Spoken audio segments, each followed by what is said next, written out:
Hey folks, how's it going? Today we're going to do an overview of balanced druids. So if you are new to the Boomkin, they're pretty solid overall for Mythic Plus dungeons.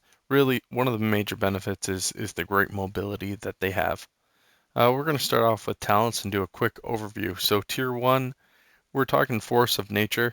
This is the default go-to if you are playing with a less than comfortable tank, or really even if you're just bringing it out into the world. Being able to have an NPC to essentially taunt for you and attacks enemies never hurts. Tier 2, your build is Wild Charge. It's just the go-to preference. Now, depending on your spec and the capabilities of your healer with you, for me, I typically go with Resto Affinity as much as possible. Sometimes Guardian if I find survivability is going to be an issue, but at this point in time, there's not a lot of new elements that are going on in Mythic Plus that I need to really take advantage of that extra health. Um, Tier 5, it's a little bit of, or Tier 4, it's a little bit of a toss-up. Typhoon is pretty solid for taking advantage of a pseudo interrupt or an interrupt to kind of complement Solar Beam when it is on cooldown. However, there are a few times when Mighty Bash makes its way in, or even Mass Entanglement. Mass Entanglement definitely helps when you're trying to slow down your tank if they're going for really monstrous pulls. Can really kind of complement their kiting strategy. And Mighty Bash gives you a little bit more of that stun that's there to take advantage of. Tier 5 seems to be where we see the most churn between the different specs as they exist out there in the game. The go-to, or on paper, is the Incarnation Chosen of Elune. Gives you that little extra burst as far as cooldown goes, so that's a lot of fun to play with there if you're totally new to it. Although alternatively, if you're not able to quite take advantage of that build, going with Star-Lord, and that's a more than capable choice, and that's actually the one that I roll with the most. It's really just the stacking of haste, which I find quite effective and keeps balance pretty simple for me.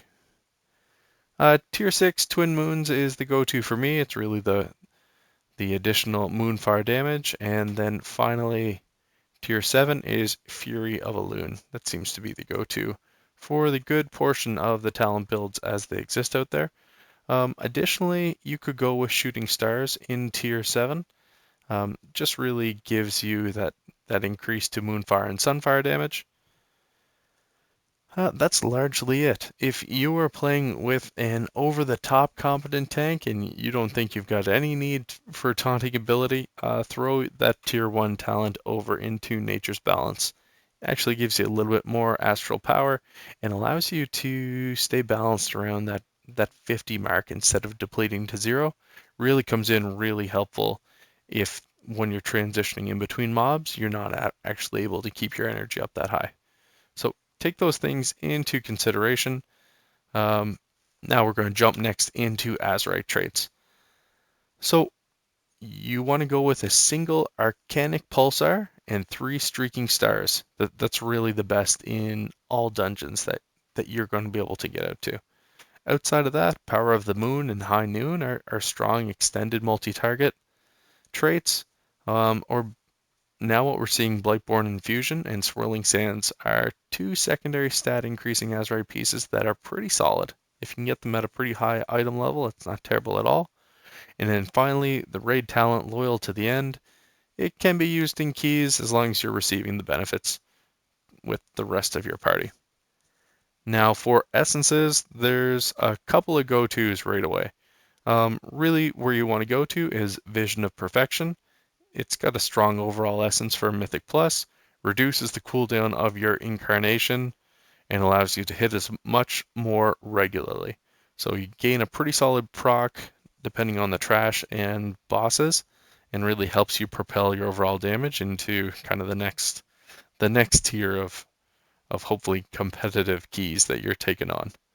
Alternatively, if you haven't been farming Vision of Perfection during 8.2, 8.25. Essence of the Focusing Iris is where you want to go. It's got a really strong damage knock-in for Azurite essences, which can be chosen when you are looking to deal up burst damage to packs and is one of the better major essences. It's better in lower keys where trash packs die pretty fast. So take that into consideration.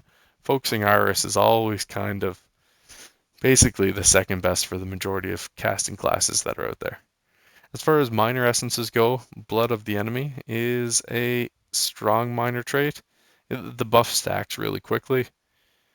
Essences of the Focusing Iris, it helps you retain haste stacks. If you can splash damage to multiple targets, it's not really hard for a Boomkin. Purification Protocol is another one, as well as the Conflict and Stripe. And then finally, Breath of the Dying. It's actually the 8.3 essence that we're seeing across most specs. It may be useful for a couple elements, really. It's going to help reducing your corruption trait, and it's going to give you that little bit of competitive edge, hopefully. Keeping your corruption low hopefully should allow you to sneak an additional piece of corruption gear on. All right, folks, that's largely what we're looking to cover today. Hit me up in the comments. What did you like? What was good? What needs some love? Where can I improve? And what would you do with this build any differently? I'd love to hear your feedback and let me know if you've got any questions. Thanks for watching and hit subscribe. See ya.